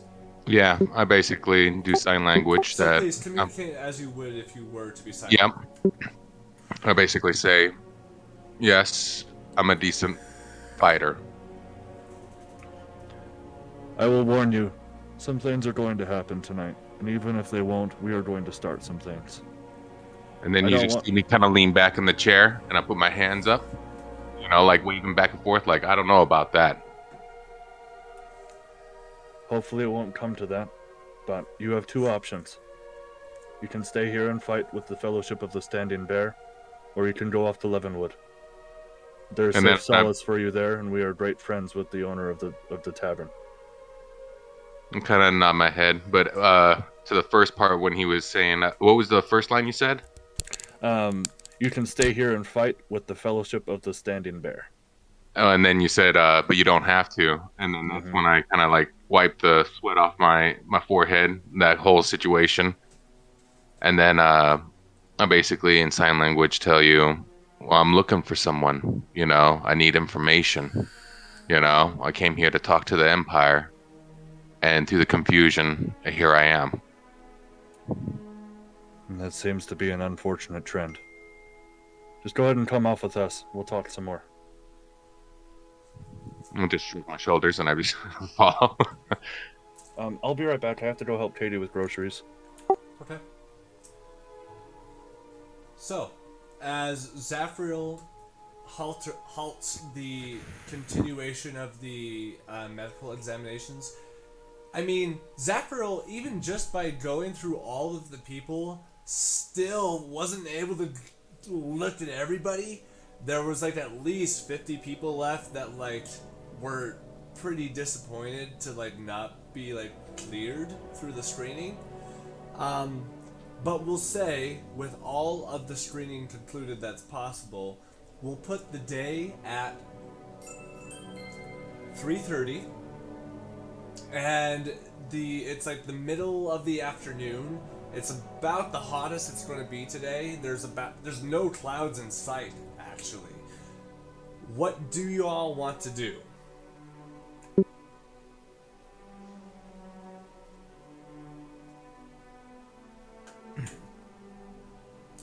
You're muted. Troxy's gonna find some when all that screaming was happening, she found like a tree or something to lean up against. She took a short rest. Yeah, that's fine. A short rest won't get rid of your exhaustion, though, if that's why you're motivated to do it. Hey, no, that's okay. Nope, just Okay, just trust. She doesn't feel like she should get involved in this. She's just a lowly member, and she's tired. Sure. I feel that. How about anyone else? What's happening? Sorry, I did not hear what was going on. That's fine. So basically, Marie has agreed to essentially let some of the citizens that are clearly not afflicted and able to like carry themselves to the closest town up north, which is Leavenwood. And in the meantime, Zafriel has acquired a new friend that hasn't quite been introduced to the main cast, so we'll wait for that part. But everyone is just kind of at this point waiting in anticipation of the professor. So it's whatever you want to be doing at this moment in time. I chose 3:30 as an arbitrary point to give you guys some time if you still wanted to do something before tonight happens. So, Inglis wants to go sit over with Pocket wherever Pocket's at and start playing rock paper scissors with him. Pocket, you see Endless approach you, in a friendly way, in the type of friendly way that you guys have been able to distinctly garnish between the two of you. Raiden and Endless are close, but not in the same way that you and Pocket are close. You see a level of stress under Endless's eyes that you only picked up on because of your friendship. But other than that, he seems to be pretty tip-top. Sorry, what did I miss? Nothing really. I'm What's playing going rock, on? paper, scissors. Okay. And as we do rock, paper, scissors, I go rock and grab a rock out of my bag of holding. Inglis draws like both swords in scissors fashion, knowing that he lost. And I just hit it once. Just like a ding. So, is this like hardcore shit, or are we like, is this just like, oh, we're about to go kill some wizard kind of thing? Give me the Anglus rundown. So basically, this is some hardcore shit, but I have a feeling that it's like medium hardcore shit. Like, I think we'll be fine, but we also might not be fine. But I'm almost pretty sure, like, definitely on a negative scale, that we will be fine.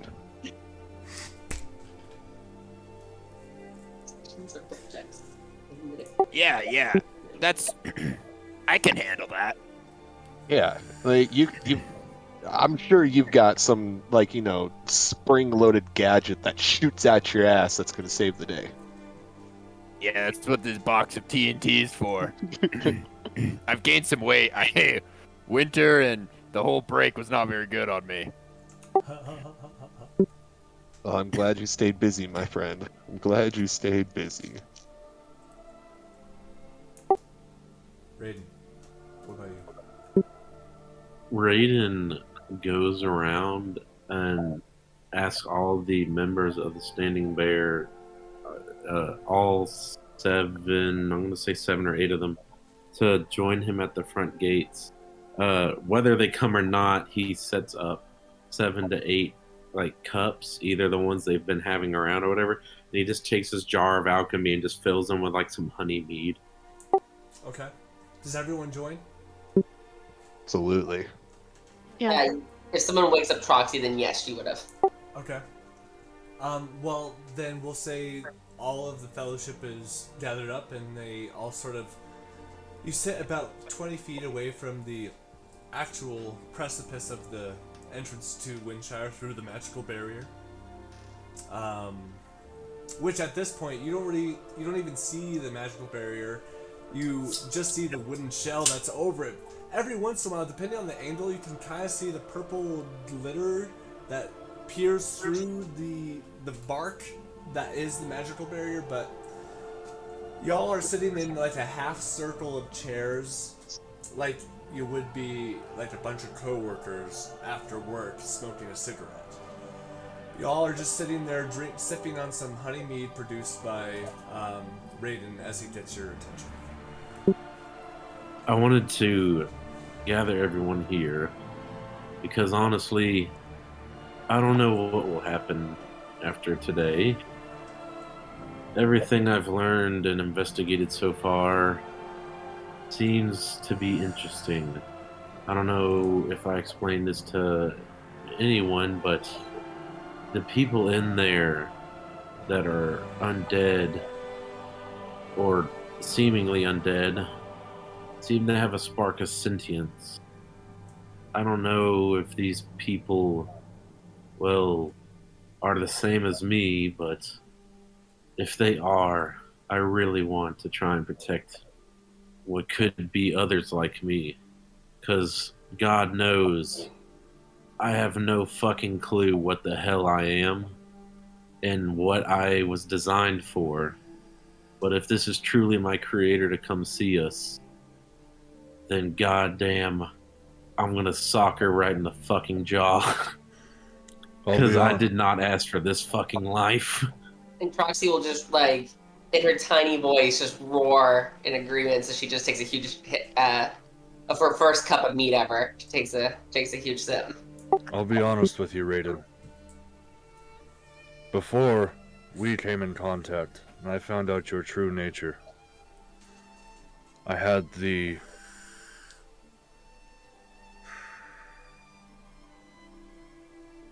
Let's just say, I had the wrong idea about these abominations. I was slaughtering them left and right without any concept if they had any remnants of humanity left still within them. But this is why we're here. All the work we have led up, all the knowledge that we have obtained, has come up to this moment. And we will not let this moment go to waste. I can promise you that.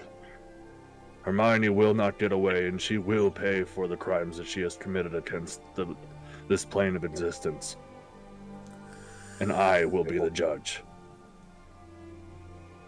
And I will be the executioner. Within that speech, I'd like to use my inspiring leader. That's funny. We're thinking on the same brainwave. I was just about to announce that would be your speech. So please, I think you roll something for the temp HP. Everybody gets 11 temp HP. Really? Nice. You're gonna need it. Raiden, I would be honored if I can punch her with you. I'll allow it. You know, there was another reason, I guess, outside of that speech that I gathered all of us.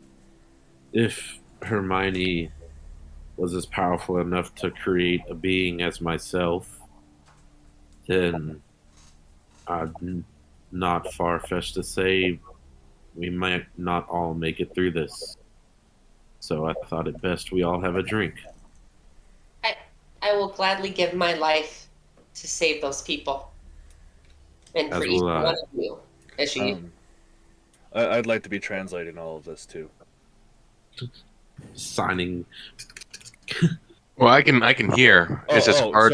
Sorry. Yeah. Yeah, I can hear. It's just that I can't speak really well because being the burn victim, everything, and it's hard to breathe. So It says, if I die, know that I died a hero and not the monstrosity that my hometown thinks that I am. Go ahead, Claire. Roxy kind of Hold on, I'll try to go in first. looks at the group and just sees kind of the brotherhood, but also some downness, and goes, "Guys, come on! Tomorrow we're all gonna wake up just fine. We're gonna have, Jeffrey making everyone blankets, and half of us will be disgusted, half of us won't be. And we might hear Zachariel say, 'Disgusting!' As always, it's gonna be fine. The good guys are gonna win today." And she knocks on the wood and then slaps her little leg. "We're gonna win. Plus, I have these guns." And he flexes her big ass little arms. But they might be little, but they're fucking guns, dude. Like, when you flex, those biceps are huge, dude. Like, it almost, like, if any men here have any insecurity of how they stand as a man, might feel insecure as you flex. She even does the Arnold pose, and it Fuck turns around and yeah. does it shows the back. Hell yeah.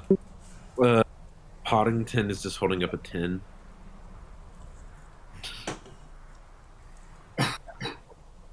Go ahead, Pocket. So, uncharacteristically, Pocket gets a little serious. okay. No one's dying. I came out of retirement and blowing shit up for this. So, Troxy, I know you can turn into a bear. What else can you do? I need to know my party if I want to whoop some ass and spread some cheeks. Well, I don't know about the spreading cheeks part. That's kind of weird. But I recently, when I was doing my spell, spreading this whole wonderful, beautiful thing. Oh, it's so lovely. Oh, sorry. Anyway, when I was chanting, I actually had this vision of I don't know, Mother Bear was kind of telling me about something, and I think I can turn into a really big scorpion. I think I could. So I could do that. What about you, Fia? You can talk to me in my head, which is mildly uncomfortable. Raiden made me pearl ascending, so I can do that. Oh, okay. Can you read my mind and my thoughts? I can send message, so. Okay. My specialty is fire. I have a spy background. My charisma's high. I also can fly because I have fly as a spell. I'm a phoenix sorcerer. Oh man. Homebrew class. Yeah. What about the signing guy? Hello. A wave. Can you give one more description just for me, personally? As he points you out? Yeah, it's basically what's on there is basically ceremonial robes, the mask, but the eyes do not have that blue hue. It has more of an orange hue. And what's underneath is basically someone who's been burned all the way through, from his toes all the way up throughout his whole body. You can see, I guess, some of his teeth through his cheekbones, but that's why he pretty much just tries to keep himself covered.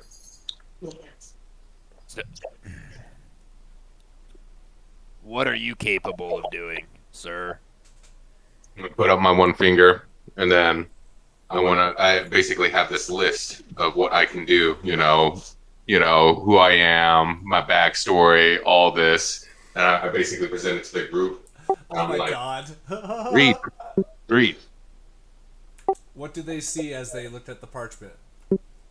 They see basically that, my name, my height, that I'm a burn victim, descriptive, trait of what my body might look like, hence the reason why I wear a robe. And then what they can see is that I'm basically a barbarian type. Used to be with a little bit mixture of being a fighter, and basically my body burns, when I'm in the fight to stay away from me. So basically, once I go into my mode, to basically keep a certain radius away from me, otherwise you'll be burning with me, and I also burn while I'm conducting this radiant burn. Troxy, right as he like kind of shows that card, Troxy kind of elbows Pocket, and she says in Goblin, "Can you read that?" No, I'm just nodding. She kind of laughs, And then I just give you like a good thumbs up, like with my head tilted to this side. I'm like, all right. I just keep on giving you a thumbs up, like an A-OK sign, like you get everything. In Goblin, she just kind of reads the card to him. And like he's like nudging and pretending to laugh, like he's like pretending because he doesn't want to feel like an idiot.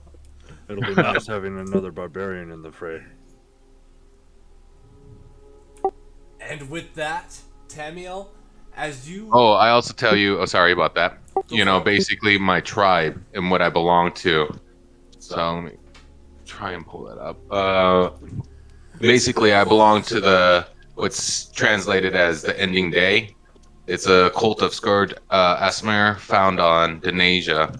And I basically worship separate. Was it Safrin? Basically, Seraphim. And I exterminate the fallen Asmar, and that's why I came here, was to basically get intel on who I'm trying to track down. It's part of my mission to my village or my people. Would I know anything of this? If you make a history check higher than a 13, I'll say it's up to... Yeah, I'll say yeah. You'll know of it. 24. Yeah. You're... You know me to be basically now as a normal person, but I'm basically a zealot, so when it comes to the fallen Asmir, when it comes to evil, I basically don't really have a lot of control on it. It's my duty to basically eradicate all evil. I drop to a knee. I give you my respect. I basically bow. Yeah, Zapril. I give you a description of my character. I am Asimar, a knight of Cord wearing ceremonial garb. Of the celestial plane is something that looks familiar to you specifically. I have like light blue, almost white skin, with really really saturated blue eyes, and I have a white tattoo on my shoulder. And you see I'm holding this very long halberd that seems to be glowing in a bluish crackling light. I am a cleric of Cord. Basically, give him a respectful bow, and I let you know that, I basically look forward to fighting alongside you against evil. And with that, with Tamiel brought into the fold, the minutes begin to tick on much, much more slowly than what you were anticipating. Whatever you guys are up against tonight is starting to really eat at the core of who you are as a person. Please. Can we take a 10-minute break? We need to take our dogs out. Yeah, let's take a little potty break, everybody. 10 minutes. Alright, thank you. Be back in a little bit. Hey, Zafriel. Yes. I was just thinking, if we're gonna be versing a wizard, what is the best way to murder this person? Typically in a fight, if there is a caster in play, you rush them immediately. Don't give them a chance to cast a spell. We have 3 powerful men. Raiden, Anglis. Not Anglis, sorry. Sorry, Anglis. You're not powerful. Raiden, It's Null, like, what the fuck? and Thamil. So, should we? Because I can take care of side guys if we want. We're going to need to form a strategy. Now that I agree. think about it, we literally have 3 barbarians, a fucking artificer tank. No, 4 barbarians, an artificer tank. So we have 5 fucking tanks. What if we just restrain her, and then frickin' stuff my old socks down her mouth so she can't talk? We need to make sure that we have at least 2 people on her at all times. But the people Yeah, who like are in the need back, it on her. the people who are in the back need to be spread apart at least 30 feet. I actually had a plan that I wanted to run by you two. You said you had TNT or explosives, right? Yeah, I got a fetch done. I got like 12d12 worth. Well, recently I came up with an invention called Hypnotic Pattern. And if successful, the target will be put asleep. Well, if the target's asleep, then why not just stack a bunch of bombs around the targets and said blow the bitch away? That works with me. That's a good idea. We could also set the bombs up in a perimeter around our area. So, if too many come to assist the professor, we have means of taking care of them immediately. That's kind of what I was thinking as well. Because if we have 3 big boys, like, sorry, the profanity, gangbanging her because she's one person, right? And there's 3 massive barbarians attacking. I think, like, what do you do as a wizard? I don't know any spells that would do that. Is there a spell that blasts big boys away? Well, there are, but the point is, meta-wise, she wouldn't be able to cast any concentration spells. So, I'm not trying to cheese the battle, obviously, it's but not I choosing the do. strategy. Yeah, I think the barbarian should run it, like, because I'm fine not attacking the main person and just dealing with ads or doing whatever. I do think it could be useful to give 2 of my TNTs to either Raiden or Null, because if they have it on them, I will say I'm going to focus her with Raiden, because if she casts spells, I absorb the element and dish it right back to her. So I basically just counter her spells. I mean, I take the damage, but I can just absorb up the spell's damage, reduce it some, and then dish it back at her. Our best, Also, at the beginning of the fight, I was going to try to put her to sleep so we could possibly get as much damage in right at the beginning. it's a good plan. I will say, if we want to approach this in the safest way possible, and our best way of surviving this with the entire party still intact, we need to create a zone where it becomes our territory. Okay? If we are fighting on their turf with very many unknowns, we are going to lose. At least 1 or 2. If we can all center our attacks and stay spread out enough to where if someone is hit by a spell, that another isn't going to be affected, that's going to be our best way. I'm not going to be able to heal everybody at one time.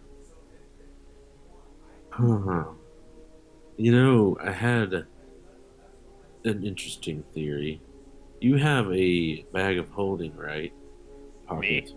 Yeah. I also possess such an item. These are two different dimensional planes.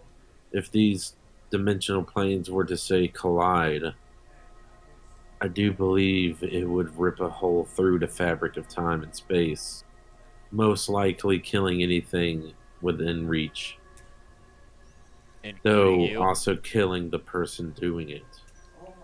That is, as long as I live, that will never be an option. I apologize. Well, I have a homunculus servant, which is not a living sentient being, it only follows my commands. Were it to say combine both bags with my command, that could be a possibility while she sleeps. There's a reason why people don't do this, Raiden. Putting two dimensions within another could even just destroy the entire plane. That is true. We could try it, but the risk versus reward, it's too great. I've always wanted, just out of character, I've always wanted to be that dude to fucking do that shit. Yeah, but that would TPK and That would most likely kill the whole fucking thing. It just depends on if you look at that as like a true black hole or just a nuke. And like honestly, I don't think Colton would allow it either. Like Yeah. you could try it, but it just may end up destroying both of the items. Yeah, true. I have Takes a lot of 1,000 ball bearings and 100 feet of chain. There are so many possibilities that we could do with 100 feet of chain and 100 ball bearings. I'm You just can saying. make a fragmentation grenade. We're just strategizing. I thought Claire was back. I'm going to be back. Hold on. I mean, technically, if you have explosives, you could just lay all that on top of the explosives, and then when it goes off, it sends all that like shrapnel in all different directions. What other items does everyone else have that we could use? Well, Zafriel is wielding the Holy Avenger, which is a legendary item. Oh, I literally can just make alcohol, so I could literally just douse the area around her in alcohol with explosives. Then adding Fia's highest fireball spell into that would cause literally equivalent of a nuclear explosion on this.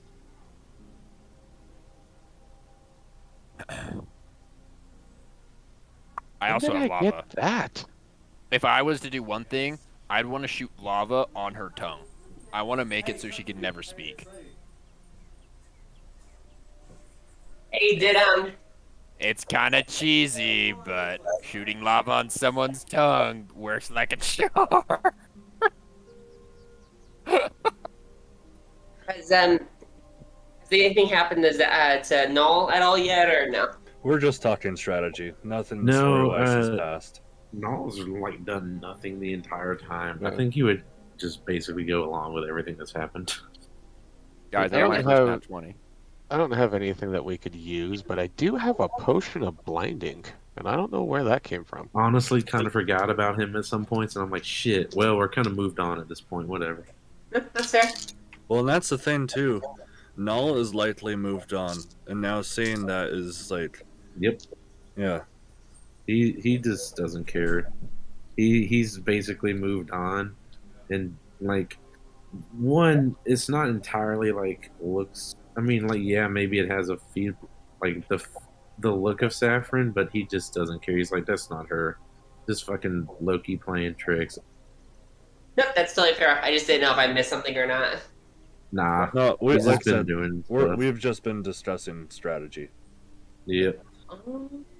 To catch you up, the main plan that's been discussed so far is to try to put Hermione to sleep as soon as we see her and start our attack there. And potentially while she's sleeping, if it works, we're just going to lay a bunch of explosives on her sleeping body. I could, and Proxy will basically just say that she could try the scorpion thing and poison her. That as well. If you do, I will say, if you do any damage or touch her in any way, it breaks the sleep. Poison her before. Wait, if you touch her? Yeah, If they take any damage, it nullifies the spell. But what if I Yeah. wrapped 100 feet of chain around her? Would that wake her up? I mean, probably not, but like it depends on how long she stays asleep. The spell just says let's see.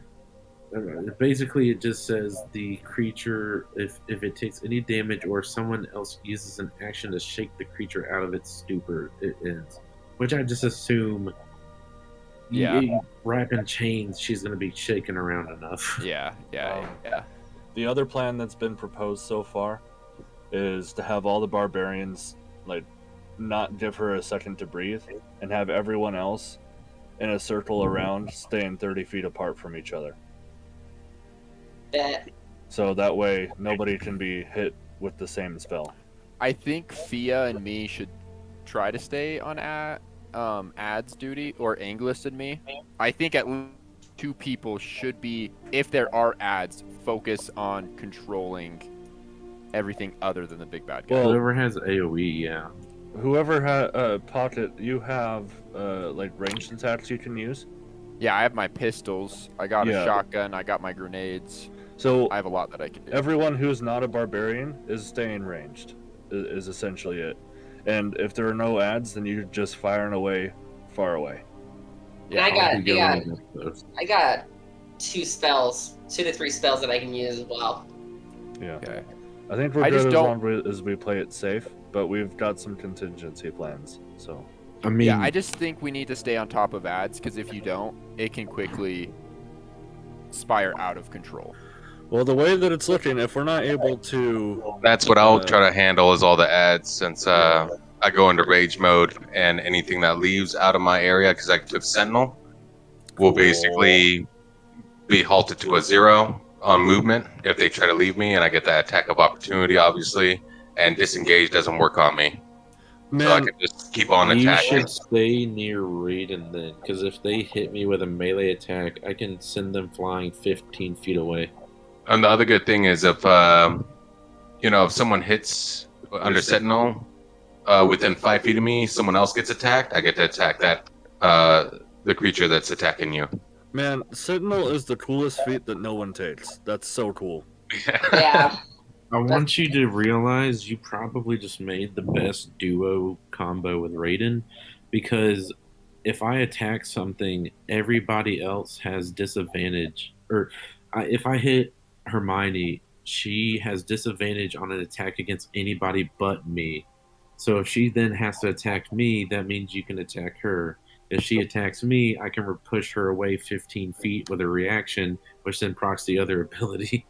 Yep, and it all depends on how far I take the fighting. But once I start activating everything, it's kind of stay away from me because it's basically half my level of an AOE damage around me. So it's 5 damage every round, so long as I keep on moving. That should be fine. Um, With all the barbarians up in front, we've got plenty of HP to spare. And I can absorb your element, literally adding to Mhm. my damage every round. Yep. That's good. make sure that when you hit her, do guerrilla tactics until I have no more spells. I have a lot of very strong AoEs. Oh, I only have 2 chances to try and sleep her, and that's it. It's a 3rd level. I only have 2 slots. So know, if I it know. fails the after first time- 2, If it fails plan the is first over. time, yeah, I wouldn't waste your 2nd, 3rd level spell on that. If it Oh, fails the I'm first not. time, yeah. Yeah, if it fails, like I would say just do guerrilla hits until I finish with my spells. That way you guys aren't getting caught up in them and I can use them. We've got a lot of control and a lot of power in this group. Yep. I don't think we'll have a whole lot of problem if ads do show up. Because Zafriel, he doesn't have a whole lot of things in his arsenal that he can use on a huge group of people, but he can jump around the entire battlefield in an instant. So what I can do? All right. So let me ask you guys something. I have 1 free call lightning because of my claws. Now I have 1 3rd level spell left. I can use call lightning again, erupting earth, healing spirit, moonbeam, and plant growth. Plant growth makes in an instant can make difficult terrain for all of them. Explain healing spirit. Healing spirit is like that bear that I make that heals you. It does at level 3. It does 2d6. I think you should save that one because I've got the most heals in the party and I have only got a limited amount. Okay, then I got 2 spell slots for 2nd level, and I'll save that for Earthbind, where I can bind them with magic, and Moonbeam. So I got a few defensive things. One of them being, let's see, I went with the rune build So I went with cloud and I went with fire. So the cloud rune, when you or a creature you can see within 30 feet of you is hit by an attack roll, you can use reaction to choose a different creature other than the attacker within 30 feet of you to become the target of the attack instead, using the same roll. So if I see him roll a crit, I'm like, that's the one, Yeah. and try to redirect that. You just see like all the kinetic energy hit someone and it just goes off of it. It just hits someone else, and you're like, that was nice. You ever And then I got seen? the fire rune to help. Do we have any casters that really need like protecting? Because I got fire rune that basically holds someone down, and they got to do like a strength saving throw or take a 2d6 fire damage. The main casters in the party, we've got Claire, who's a half caster, and we've got Fia, who's a full caster. So I'll save it if something tries to attack her or something. Well, I mean, I'll be fine. And I can cast too. I just mainly use a different playstyle. Yeah, don't even worry about me. My AC is so high, and I have probably the most. I'll give you a rundown. Basically, Raiden takes damage in and then multiplies it back at them. Is how he works. So if I'm hit by any of the party's elemental damage, I can then absorb it and throw it at the enemy. I'm basically like a superconductor. Any elemental damage I take, I then absorb and throw at something. Oh, then stay close to her, because I'll hit you with Moonbeam, and then you got Moon Energy. I mean, like, eventually that can kill me. It only reduces the damage of the element that I receive so much when I absorb it, but like, if I just keep doing that, that stacks how much damage I can do in a singular punch. I can basically become One Punch Man if I'm hit with so much elemental damage. Nice. I guess the